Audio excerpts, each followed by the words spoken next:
Hello boys and girls, this is Mohit Agrawal here and I hope आप लोग बहुत अच्छे होंगे और अपना फैमिली का ख्याल रख रहे होंगे। I am also doing the same. Now boys and girls, some important decisions taken by ICSI in their council meeting, and 1st October 2020 those decisions were released. So let me just make you go through those decisions which have been taken by the council related to exams, related to applicability of some standards, everything I'm going to discuss. Okay. और मैं आपको बता दूं कि अब मैं पूरी तरीके से फिट हूं और आपके लिए जो है नए नए वीडियोस रिकॉर्ड करना जो है मैंने वापस से स्टार्ट कर दिया है। लगभग अप्रोक्स 2 वीक्स जो है लीन पैच गया था, but because I was having the Covid virus, but now everything is fine and आपके कृपा से हमारे घर वाले भी जो है सब ठीक है। ठीक है, तो अब आप लोग बिल्कुल टेंशन मत लीजिए, चैनल के साथ जुड़े रहना है क्योंकि कमिंग वीक में बहुत सारे एकेडमिक वीडियोस आप लोग के लिए आने वाले हैं जो कि एग्जाम्स में आपको जो है बहुत मदद करेंगे। फाउंडेशन, एग्जीक्यूटिव एंड प्रोफेशनल तीनों लेवल्स के लिए जो है बहुत अग्रेसिवली एकेडमिक वीडियोस आप लोगों के लिए आने वाले हैं जो कि एग्जाम्स में आपको बहुत बहुत बहुत ज्यादा हेल्पफुल रहेगा।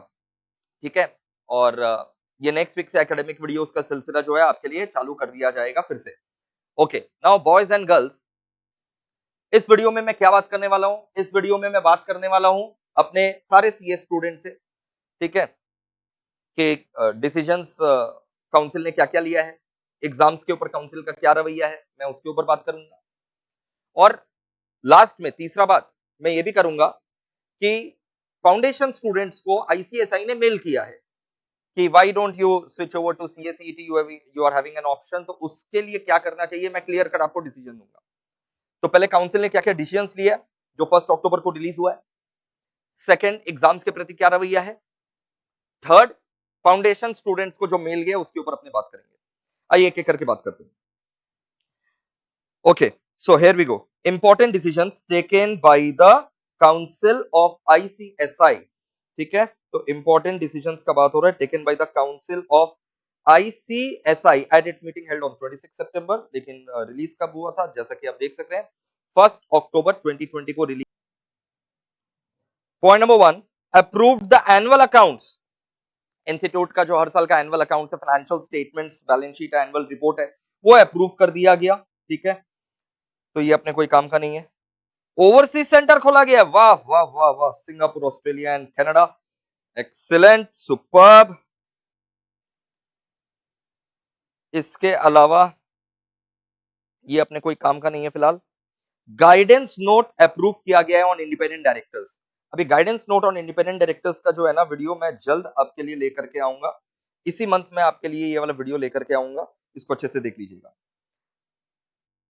इंस्टीट्यूट का जो सेक्रेटरियल ऑडिटिंग स्टैंडर्ड है ना, आईसीएसआई ऑडिटिंग स्टैंडर्ड्स जो है ना, इंस्टीट्यूट ने आपको पता है रिलीज कर रखा है 1 से लेकर के 4 तक। ये जो 4 auditing standards release by ICSI है, इन लोग का एप्लीकेबिलिटी डेट जो है कर दिया गया 1 अप्रैल 2021। पहले 1 अक्टूबर 2020 था, now it has been extended to 1 April 2021।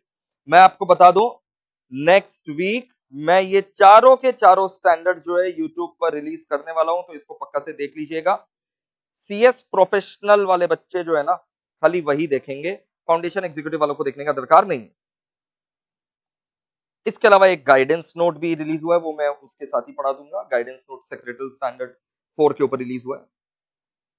ठीक है, पीयर रिव्यू आपके कोई काम का नहीं है, ये प्रैक्टिसिंग सीएस लोग के काम का है, जो प्रैक्टिस करते हैं उन लोग के काम का है। डाउट सेशन, पता नहीं क्या डाउट्स क्लियर हो रहा है। और इसके अलावा additional ad hoc examination centre, ad hoc मतलब वन टाइम, तो additional ad hoc examination centre for foundation executive and professional programme December 2020 were approved. मतलब आईसीएसआई, अब हम लोग सेकंड पॉइंट पर आ जा रहे हैं, का एग्जाम्स के प्रति रवैया क्या है। आईसीएसआई का एग्जाम्स के प्रति रवैया है कि भाई फाउंडेशन, एग्जीक्यूटिव, प्रोफेशनल, ये तीनों का एग्जाम करवा करके रहेंगे दिसंबर 2020 में ऑफलाइन मोड पर। सभी सेंटर्स जो है ऑफलाइन मोड मतलब जा करके, तभी ये जो सेंटर्स हैं एडिशनल सेंटर्स जो है वो खोले गए। तो एडिशनल सेंटर्स इसलिए खोले गए हैं ताकि आईसीएसआई अपना ऑफलाइन मोड पर जो है वो एग्जाम कंडक्ट करवा सके। अब मैं एक चीज यहां पर फाउंडेशन वाले लेवल के लिए बोलना चाहूंगा कि भाई ये क्या बेवकूफी है। फाउंडेशन स्टूडेंट्स का तो ऐसे भी एमसीक्यू पेपर होता है। तो जब फाउंडेशन स्टूडेंट्स का ऐसे भी एमसीक्यू पेपर होता है और आपके पास ऑलरेडी आपने सीएसईटी का रिमोट प्रॉक्टरिंग कर रखा है, ठीक है, मैं समझता हूं कि ऑनलाइन एग्जाम्स जो है वो एमसीक्यू ही पॉसिबल है। आई do understand online exams MCQ के लिए ही हो सकता है। तो फाउंडेशन का तो ऐसे भी एमसीक्यू होता है, तो आपको इसके लिए एडिशनल एग्जाम सेंटर्स वगैरह नहीं करके इसका ऑनलाइन कर देना चाहिए। क्यों आप इसके लिए एडिशनल एग्जाम सेंटर्स कर रहे हैं फाउंडेशन के लिए? अब इसको ऑनलाइन एग्जाम्स करिए, बच्चों को स्मार्टफोन में भी आज हर जन के पास स्मार्टफोन तो है ही, तो स्मार्टफोन और लैपटॉप और डेस्कटॉप ये सब पर अलाउ करिए भाई।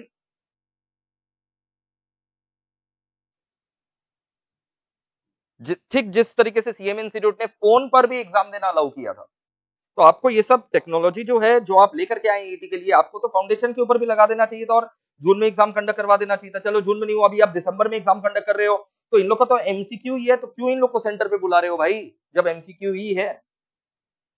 और मैं तो बोलूंगा कि एग्जीक्यूटिव में भी जो आपका 3 पेपर एमसीक्यू है, ये 3 पेपर समझो, क्योंकि ये 3 पेपर एमसीक्यू है तो ये तो आप बिल्कुल ऑनलाइन प्रॉक्टरिंग कर ही सकते हैं घर से। बच्चों को अलाउ करो फोन पे, ठीक है, और मोबाइल फोन हो गया, डेस्कटॉप हो गया, लैपटॉप हो गया, ये सब पे अलाउ करो। और जो बच्चों के पास स्मार्टफोन भी नहीं है तो ठीक है, उन लोग एग्जाम सेंटर में जाकर के देंगे। बट कम से कम जो एमसीक्यू पेपर्स है जो पॉसिबल ऑनलाइन, वो ऑनलाइन लेने का सिस्टम डेवलप कर दो। और सिस्टम मजा का बात डेवलप्ड ही है आपका, तो आपको तो खाली मन बनाना है। इससे क्या होगा, chances of students getting infected, probability of students getting affected will reduce, obviously it will reduce।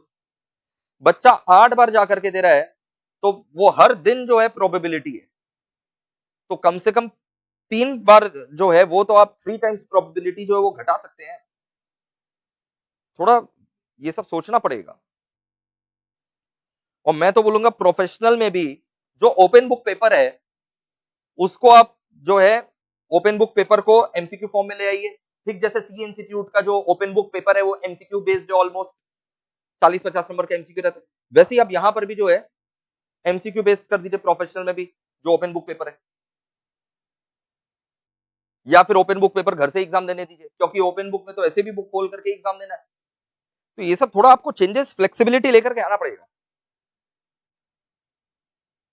तो आईसीएसआई का एग्जाम के प्रति जो रवैया है वो स्टैंड जो है वो बिल्कुल क्लियर है कि फाउंडेशन एग्जीक्यूटिव प्रोफेशनल का वो एग्जाम्स जो है एडिशनल एग्जाम सेंटर्स जो इकट्ठा कर रहे हैं ताकि एग्जाम्स हो सके। बट मेरा एक अपील है कि फाउंडेशन का जो है वो ऑनलाइन एग्जाम्स जैसे आप ईटी का कर रहे हैं वैसे फाउंडेशन का ऑनलाइन एग्जाम्स करके रिजल्ट आइए। एग्जीक्यूटिव में जो 3 एमसीक्यू पेपर है उसका ऑनलाइन कर दीजिए, और प्रोफेशनल में भी जो ओपन बुक पेपर है उसको भी आप जो है रिमोट प्रॉक्टरिंग से करिए। और अगर पॉसिबल हो तो मैं तो बोलूंगा दोनों ऑप्शन दे दो, रिमोट प्रॉक्टरिंग का भी और ऑफलाइन एग्जाम्स का भी, अगर पॉसिबल हो तो। मेरे को पता है बोलना आसान है, बट उसका प्रैक्टिकली जो एप्लीकेबिलिटी है वो आपको देखना पड़ेगा। I do understand, but we should take initiative. अब मैं तीसरा मुद्दा पर आ रहा हूं। तीसरा मुद्दा यह है कि फाउंडेशन स्टूडेंट्स जो है उनके साथ मैंने पहले भी वीडियो बना रखा है, अगर आप नहीं देख रखे हैं। अब मैं फाउंडेशन स्टूडेंट से बात कर रहा हूं भाई। मैंने फाउंडेशन के लिए पहले भी वीडियो बनाया था और बोला था ये अन्याय है। अभी मैं फिर से बोल रहा हूं कि फाउंडेशन का जून में एग्जाम हो सकता था। हाँ, हो सकता था, जब ईटी का हुआ तो ऑनलाइन फाउंडेशन का भी हो सकता था, बट नहीं किया गया। अब आ गया दिसंबर और बच्चों को अचानक से मेल आता है। बच्चों को अचानक से मेल आता है। क्या मेल आता है मैं वो आपको खोल करके दिखा रहा हूं कि भाई नवंबर में ईटी होना है। तो फाउंडेशन स्टूडेंट्स जो रजिस्टर्ड बेचारे, सर उन्होंने फाउंडेशन में क्यों रजिस्टर करवाया, उस समय ईटी था ही नहीं। गुड फेथ में आईसीएसआई के ऊपर भरोसा करके सीएस फाउंडेशन में बच्चों ने रजिस्ट्रेशन करवाया, क्योंकि उस समय ईटी था ही नहीं। फिर अचानक से इंस्टीट्यूट ने ईटी ले आया और जो बच्चा ईटी दिया वो बच्चा अब सीनियर हो गया है to the actual senior students of foundation. अब इनको अचानक से जून में एग्जाम नहीं लिया गया, तो अब ये दिसंबर के लिए जोर शोर से पढ़ाई कर रहे हैं फाउंडेशन का, अचानक से इनको मेल आता है कि आप नवंबर में सीएसईटी दे सकते हो। ये काम थोड़ा पहले कर देते तो और बढ़िया रहता। खैर देर आए दुरुस्त आए। This is a welcome step. Now what is the mail, let us see. वो मेल क्या है वो मैं आपको दिखा देता हूं। ये है मेल, ये देखिए। आईसीएसआई ने मेल किया है फाउंडेशन स्टूडेंट्स को, सीएस फाउंडेशन स्टूडेंट्स को, कि वो अगर चाहे तो वॉलेंटरली, कंपल्सरी नहीं है, चाहे तो वॉलेंटरली उनके पास ऑप्शन दिया गया है कि वो instead of giving foundation in December, वो ईटी देते नवंबर में। इससे क्या होगा, अगर वो सीएस ईटी दे देते नवंबर में, नवंबर 2020 में, तो वो जून 2021 में एलिजिबल हो जाएंगे एग्जाम देने के लिए सीएस एग्जीक्यूटिव का। मतलब जो उनके साथ अन्याय हुआ था वो न्याय में कन्वर्ट हो जाएगा। अब इसका दो बेनिफिट है, वो दो बेनिफिट क्या है मैं वो आपको बाद में बताऊंगा, पहले मेल पढ़ देता हूं। Students of foundation programme of ICSI can also apply for CSEET. ये बकाया मेल किया गया है। अगर आपके पास मेल नहीं आया है तो भी आप एलिजिबल है, चिंता मत करिए, अगर आप फाउंडेशन में रजिस्टर्ड है। सीएसईटी का एग्जाम कब होना है? सीएसईटी का एग्जाम होना है 21 नवंबर को। आपको रजिस्टर करवाना पड़ेगा 27 अक्टूबर तक। तो अगर आप सीएस फाउंडेशन स्टूडेंट हैं और आप सीएसईटी में कन्वर्ट हो जाना चाहते हैं तो 27 अक्टूबर तक का टाइम है भाई। 27 अक्टूबर तक आप कन्वर्ट हो सकते हैं ईटी में, और 21 नवंबर को आप एग्जाम दे सकते हैं ईटी का। और रिजल्ट जो है वो ऑब्वियस बात है, इंस्टीट्यूट 30 नवंबर तक लेकर के आ जाएगा, और 30 नवंबर तक आप एग्जीक्यूटिव के लिए अप्लाई कर सकते हैं, जैसे इन्होंने बगल में लिखा है, दोनों मॉड्यूल के लिए। अगर सर ये ईटी में हम फेल हो गए तो कोई बात नहीं, आप जो दिसंबर में फाउंडेशन देना चाह रहे हैं वो तो आप उसके लिए एलिजिबल ही रहेंगे। मतलब अगर आप फाउंडेशन वाले स्टूडेंट हैं और आप ईटी में रजिस्टर करवा लेते हैं तो आपका फाउंडेशन का रजिस्ट्रेशन खत्म नहीं होता है। मतलब ईटी एक एक्स्ट्रा बेनिफिट दिया जा रहा है कि भाई खेलना है तुमको, खेल लो 21 नवंबर को, पास हो गए तो बढ़िया है, ईटी पास हो गए तो सीधा एग्जीक्यूटिव में चले गए, फिर फाउंडेशन देने का दरकार नहीं है। ईटी में अगर बाई चांस लटक गए, जिसका चांसेस बहुत कम रहता है, 80-90% बच्चे आराम से क्लियर कर जाते हैं। हमारे यहाँ पर ऑलमोस्ट लास्ट टर्म 100% रिजल्ट था।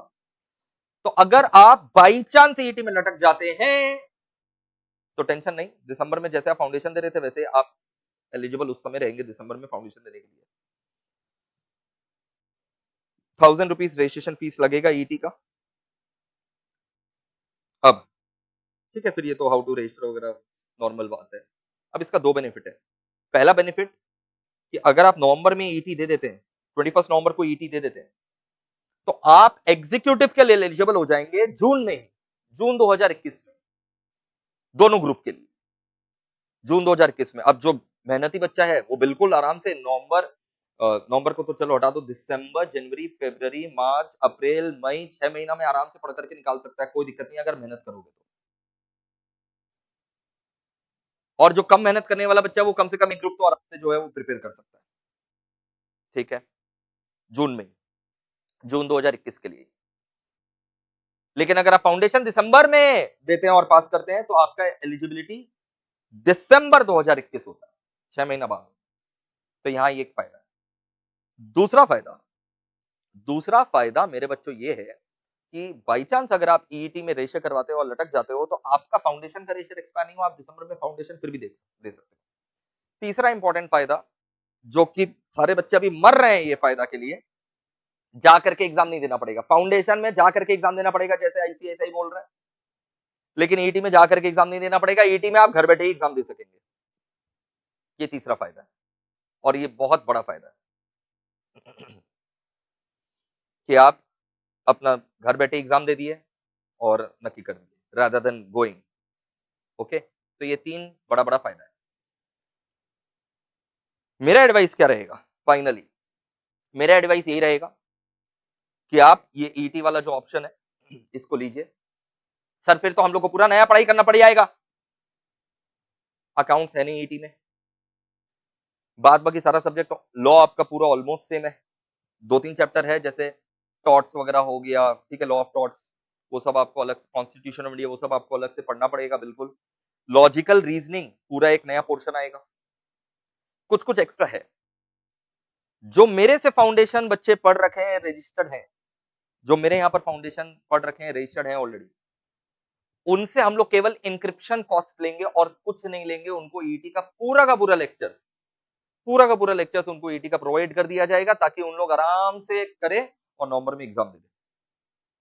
और लेक्चर करने के बाद तो मेरा गारंटी है कि आपको पास होने से कोई रोक नहीं सकता, आप आराम से पास होंगे। जो बच्चे मेरे से नहीं पढ़े हुए हैं लेकिन कोई बात नहीं, वो फाउंडेशन से ईटी में जाना चाह रहे हैं, वो मेल करेंगे, हम लोग फाउंडेशन से ईटी में स्विच कर रहे हैं, तो उनको 50% का वेवर मिलेगा मेरे यहां से और ईटी का पूरा लेक्चर मिल जाएगा। और ये लेक्चर्स एकदम प्रोफेशनली रिकॉर्डेड है, बेस्ट आपको रिकॉर्डिंग मिलेगा। ऐसा नहीं है कि बस कुछ भी बस पढ़ा दिया, ऐसा कुछ नहीं है। पूरा इंस्टीट्यूट का मैट हमने ईटी में कवर करवा रखा है। ये लेक्चर के बाद मैं आपको गारंटी देता हूं, मतलब आपका टाइम बर्बाद नहीं होगा। आप लेक्चर देख, बहुत बार क्या होता है लेक्चर देख करके, फ्री का लेक्चर था देख लिया, टाइम बर्बाद हो गया, ऐसा नहीं है।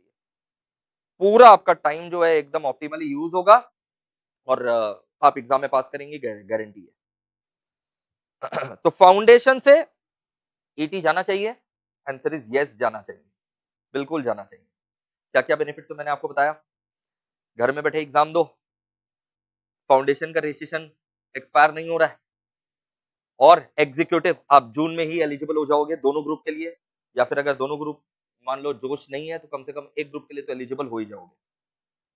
और मेरे यहाँ तो ऐसा है कि जो बच्चा जून 2021 में मान लो लटक गया, ठीक है, ये से फॉर एग्जांपल आपने ईटी दिया नवंबर में, तो मैं ईटी नवंबर वाला लोग को ये ऑप्शन दूंगा, जो ईटी नवंबर में पास करके आएंगे मैं उनको ऑप्शन दूंगा कि एग्जीक्यूटिव का क्लासेस उनका दिसंबर 21 तक वैलिड रहेगा। आप जून में एग्जाम देना चाहो जून में दो, दिसंबर में एग्जाम देना चाहो दिसंबर में दो, पूरा एक साल का वैलिडिटी रहेगा, तो आराम से आप लेक्चर्स जो है देख सकते हैं। तो ये सारा बात था, बहुत सारा डाउट्स चल रहा था मन में मेरे बच्चों के, तो मैं आई होप मैंने सारा डाउट्स क्लियर कर दिया है। अब जो मेरे फाउंडेशन वाले स्टूडेंट्स हैं और जो ईटी में जाना चाहते हैं, जाना चाहिए बिल्कुल।